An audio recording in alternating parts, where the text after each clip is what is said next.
तमाम को नामन से। सबसे पहले मैं डॉक्टर इब्रार से गुजारिश करूँगा कि तिलावत कुरान पाक से आज का आगाज़ किया जाए, फिर उसके बाद कोई बातें होंगी।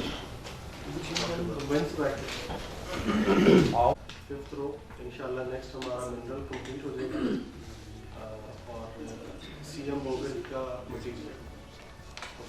सर से कहते हैं कि पहले हमने रो पढ़नी है या मटीरियल पढ़ना है, स्टार्ट करते हैं सर।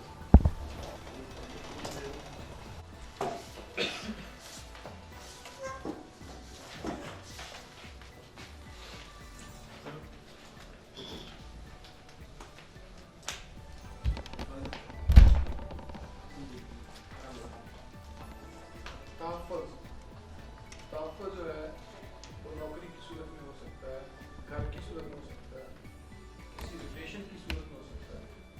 मतलब तहफ़्फ़ुज़ के इशू चलते हैं उसके अंदर। लेकिन जब बंदे को तहफ़्फ़ुज़ मिल जाए, उसको जॉब मिल जाए, उसको घर मिल जाए, तो फिर अगली जो बात आ जाती है वो किसी भी इदारे में, किसी भी सिचुएशन में उसको परफॉर्मेंस दिखाना होती है कि परफॉर्मेंस के बगैर जो है फिर आगे नहीं बढ़ा जा सकता। तो जो पांचवी हमारे पास रो है, इसके अंदर जो इशू चलते हैं वो चलते हैं परफॉर्मेंस के, क्रिएटिविटी के, चीज़ों को क्रिएट करना, परफॉर्म करना। बात समझे कि नहीं समझे? न्यू सिचुएशंस को फेस करना, स्ट्रेंज सिचुएशंस को फेस करना। अक्सर लोग हमें कहते हैं कि डॉक्टर साहब मैं जिनके साथ बैठता उठता हूँ रोज़, उनके साथ मैं कंफर्टेबल रहता हूँ, लेकिन अगर मुझे पता हो कि वहाँ पर नए लोग हैं, मुझे नए लोगों के साथ जाके बात करनी है तो मुझसे नहीं होती। मतलब कि न्यू सिचुएशन को फेस करना, चीज़ों को क्रिएट करना। अच्छा, इसमें थोड़ा सा फ़र्क आपको बता दूं कि जो रो 4 है उसमें रूटीन की जॉब्स होती हैं। अक्सर लोग कहते हैं जी मैं टीचर हूँ, मैं तो बच्चों को ऐसे पढ़ाता हूँ, मैं ऐसे पढ़ाता हूँ, मैं ऐसे करता हूँ। आप कहते हैं ये परफॉर्मेंस की बात नहीं कर रहा, लेकिन परफॉर्मेंस इन विच एरिया? वो एरिया है रूटीन का एरिया, वो डेली का काम है, उस्ताद का डेली का काम है। तो वो परफॉर्मेंस में नहीं आता, वो रूटीन जॉब में आता है, वो रो 4 में आता है। ये मैं आपको थोड़ा सा देखें, चीज़ें तो सारी क्लियर है, लेकिन छोटे छोटे डिफरेंसेस होते हैं जिन पर हम जाके मार खाते हैं। देखिए, जैसे किसी बंदे ने परफॉर्मेंस की बात करनी है, आपने कहना ये तो रो 5 है। रो 5 उस बंदे की रो है जो कुछ न्यू करता है, डेली कुछ न्यू करता है, नई चीज क्रिएट करता है जो पहले उसने कभी नहीं की होती। ये एक सबटल पॉइंट है, इसको नोट करना चाहिए आपको। ये क्रिएशन होती है कि भाई हर दिन नया, ठीक है, हर सिचुएशन नई उसके लिए, यूनिक, मतलब हर सिचुएशन नई सिचुएशन है। अच्छा, ये जो रो है ये परफॉर्मेंस की रो है, ये रो क्रिएटिविटी की है, ये रो एडवेंचर की है।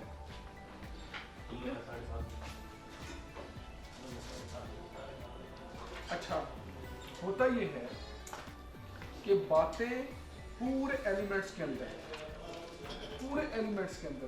मेन थीम की ही होती है, ठीक है। वो आप जितने भी एलिमेंट ले लें उनके अंदर आपको ये जितने 5th रो के एलिमेंट हैं, एडवेंचर मिलेगा, परफॉर्मेंस मिलेगी, क्रिएटिविटी मिलेगी,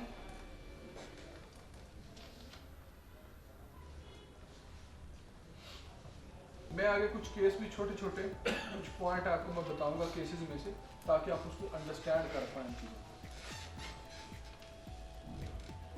तो ये जो रो 5 है, इसमें लिख भी दिया आपके लिए कि क्रिएटिविटी की रो है, इनोवेशन की रो है, इन्वेंशन की रो है, प्रॉब्लम सॉल्विंग। ये लोग जो काम करते हैं वो प्रॉब्लम सॉल्विंग होते हैं।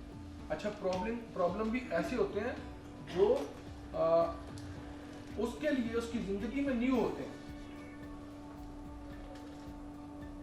ऐसे प्रॉब्लम, ऐसा फॉल्ट, ऐसी चीजें पहले नहीं आई होती और ये इसको एंजॉय भी करते हैं चीज़, क्योंकि ख़ुसूसन जो इंजीनियर्स होते हैं, ये ज़्यादा मेहनत से काम करने वाले लोग होते हैं, वो उनको मैंने अक्सर लोग सुने हैं कि मुझे जी मज़ा आता है, एडवेंचर में मज़ा आता है, थ्रिल में मज़ा आता है, ठीक है। अच्छा, कुछ ना कुछ रोज़ नया सीखने ये चाहते हैं, कुछ ना कुछ नया करना चाहते हैं।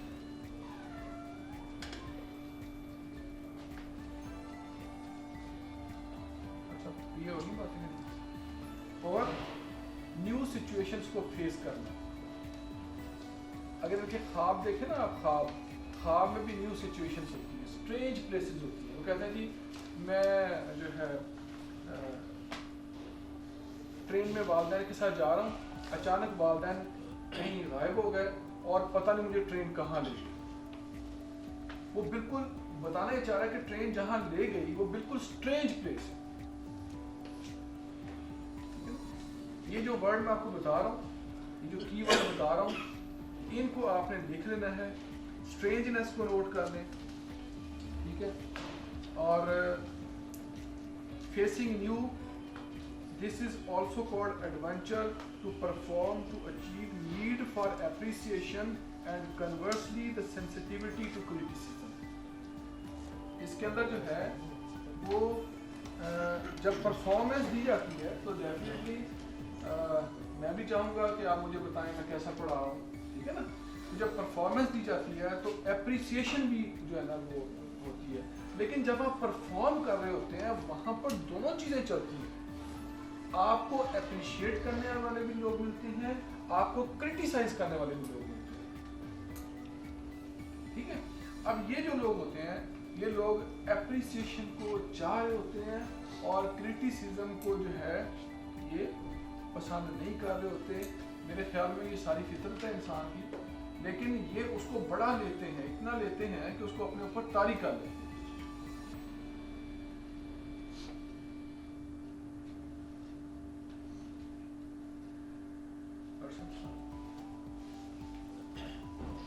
तो मेन फोकस इस पेशेंट का इसी बात पर रहेगा। मेरे पास एक खातून आई थी जिनको कुछ मेंटल इश्यूज चल रहे थे। मेंटल इश्यूज जो है वो हिस्टेरिया लाइक चल रहे थे, हिस्टेरिया लाइक।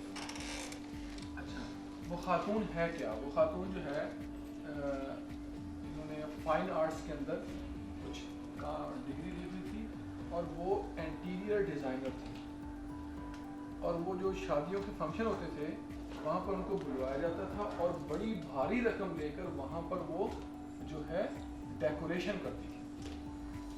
और उनको मैं पहले दवाइयाँ जो देता रहा हूँ वो कैनाबिस इंडिका, इस तरह की दवाइयाँ, या फिर एग्नीशिया। अच्छा, होता ये है कि शायद आपके साथ भी ऐसा होता हो, मेरे साथ तो ये फ्रीक्वेंट होता है कि पेशेंट जो है उसका समझना एक निशिस्त में मुमकिन नहीं। पहले तो हमने ये डिफाइन करना, हु इज द पेशेंट, ये है कौन। दवाइयाँ तो बाद का चैप्टर है, ये है कौन। अच्छा, तो पहले वो मेरे पास जब आती थी तो मैं आपको बता दूं कि उनका जो अंदाज होता था वो बड़ा ही ज़बरदस्त अंदाज, बड़ा पोलाइट, नाइस, पोलाइटनेस। और मुझे कहती है कि सर ये देखें ज़रा वीडियो देखें, ये मैंने डेकोरेशन की। मैं कहा हाँ। तो कहती है लोग पैसों पे बहस करते हैं, तो देखें ना सर, जिस तरह का मैं काम करती हूँ, जिस तरह की मैं मगजमारी मारती हूँ, देखिए ज़रा इस तरह का भी डिज़ाइन देखा आपने। मतलब क्या है? I am creator, creative mind. उसका जो दिल ही एक नई चीज क्रिएट करके देना था, इसी पे उसकी सर्वाइवल थी। और मुझे कहती है कि बालों को इस तरह झटका का, मैंने कभी किसी को सर नहीं कहा जिंदगी में। What is this? मैंने किसी को सर नहीं कहा, लेकिन आपको मैं सर कहती हूँ। मैंने कहा क्यों? कहती बिकॉज आप डिजर्व करती हैं, मैंने कहा मैं कैसे डिजर्व करता हूँ, 3 दफ़ा तुमने मुझसे दवाई ली है, 3 दफ़ा तुम ठीक ही कोई नहीं हुई तो डिजर्व कैसे करता हूँ? कहती नहीं, ये जितनी आप मेहनत कर रहे हैं ना मेरे केस पर, तो कहती मैं अपने हस्बैंड को बता रही थी कि आप देख लेना मैं यहीं से ठीक हूँ। मैं किसी को सर नहीं कहती, ठीक है, रो में तो पहुंच गया ना कि 5th रो है, मैं किसी को सर नहीं कहती। ये हार्टी एटीट्यूड नहीं है, हार्टी बिहेवियर नहीं है।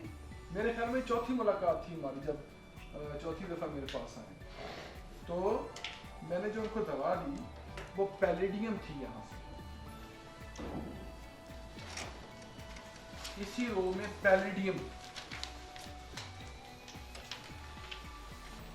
और इस हार्टीनेस के ऊपर अक्सर हम प्लाटीना देते हैं, प्लाटीना देते हैं। Now what is the difference between platina and palladium?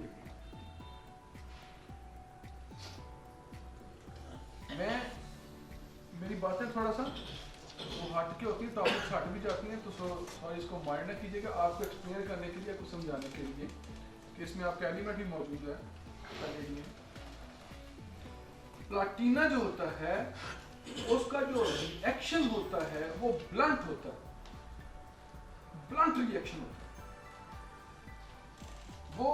वो आएगा, उसका जो एटीट्यूड है वो स्ट्रेट फॉरवर्ड है, उसको वो जरा थोड़ा सा मॉडिफाई नहीं करता, वो खरी खरी सीधी सीधी। हाँ, तो जैसे मैं डॉक्टर राजन शंकर का केस बताऊंगा, तो कहते मेरे पास एक पेशेंट आ गई, वो मुझे कहती हैं, मैंने कहा हाँ हेलो हाउ आर यू, कहती मैं तुमसे ठीक हूँ, अगली बात करो, मैं तुमसे ठीक हूँ, अगली बात करो, केस लो मेरा। तो मैंने कहा कि क्या मतलब मुझसे ठीक है? कहती तुम अपनी सेहत देखो।